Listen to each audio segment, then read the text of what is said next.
We've always defined ourselves by the ability to overcome the impossible.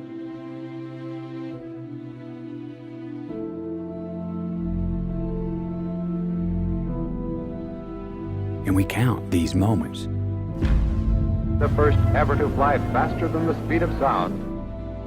These moments when we dared to aim higher, to break barriers, to reach for the stars, 76, you are go.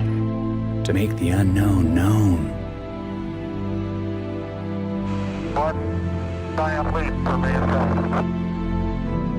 We count these moments as our proudest achievements, Having fired the imagination of a generation, but we lost all that.